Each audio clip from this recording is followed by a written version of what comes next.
Hello guys நம்ம சிவகார்த்திகேயனோட பராசக்தி படத்துக்கான ஒரு கொலை மாசான மரண மாசான அப்டேட்டோட இப்போ வந்திருக்கேன். சோ இந்த பராசக்திக்கான அந்த அதிரடியான சரவெடி அப்டேட் என்னன்னு பார்க்கிறதுக்கு முன்னாடி நம்ம தமிழ் சினிமால இருந்து வர அப்டேட்ஸ் அதிரடியா நம்ம சேனல்ல இறக்கிட்டு இருக்கோம். சோ சேனலை செக் பண்ணி பார்த்துட்டு புடிச்சா மட்டும் சப்ஸ்கிரைப் பண்ணிருங்க. இந்த பராசக்திக்கான ட்ரைலரை நேத்து பயங்கரமா இறக்கிட்டாங்க.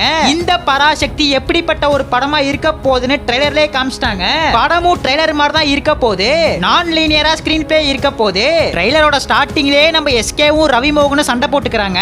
அதுக்கப்புறமா அந்த ஊரை காமிக்கிறாங்க, அந்த ஊர் மக்களை காமிக்கிறாங்க. ஒரு கட்டத்துல போராட்டத்துல நம்ம அத்தர்வா இறங்குறாரு. நம்ம எஸ்கே ஒரு நார்மலான லைஃபா வாழ்றாரு.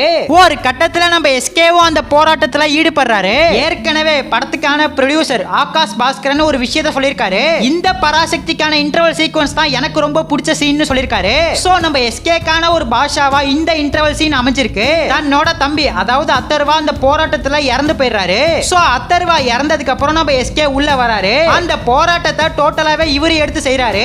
இதுதான் இந்த பராசக்திக்கான கதைக்களமா இருக்க போது. இது மட்டும் இல்லாம படத்துல நிறைய கூஸ்பம்ப்ஸ் மூவ்மெண்ட் இருக்க போது. நம்ம எஸ்கே ரவி மோகனோட ஒரு பயங்கரமான ஃபேஸ் ஆஃப் தான் படத்துக்கான இன்டர்வல் சீனா இருக்கும்னு நினைக்கிறேன். சோ எந்த மாதிரி சம்பவத்தை சுதா கொங்காரா பண்ணி வச்சிருக்காங்கன்னு தெரியல. ஜனவரி 10th தெரிஞ்சிரும். இந்த பொங்கலுக்கு ஒரு பக்கம் நம்ம தளபதியோட ஜனநாயகன் ரெடி ஆகி இருக்கு, இன்னொரு பக்கம் இந்த பராசக்தி ரெடி ஆகி இருக்கு. சோ ஜனநாயகன் விசஸ் பராசக்தின்னு இல்லாம ஜனநாயகன் அண்ட் பராசக்தின்னு ரெண்டு படத்தையும் பயங்கரமா கொண்டாடலாம். எது எப்படியோ இந்த பொங்கல் ஒரு தரமான பொங்கலா சினிமா ஃபேன்ஸுக்கு கண்டிப்பா அமையணும், அமைஞ்சிரும். அதுல எந்தவித சந்தேகமும் இல்ல. படத்துக்கான ஆடியோ லான்ச்ச நேத்து சன் டிவில டெலிகாஸ்ட் பண்ணிருந்தாங்க. படம் ரிலீஸ் ஆகிறதுக்கு இன்னும் 1 வீக் மட்டும் தான் இருக்கு.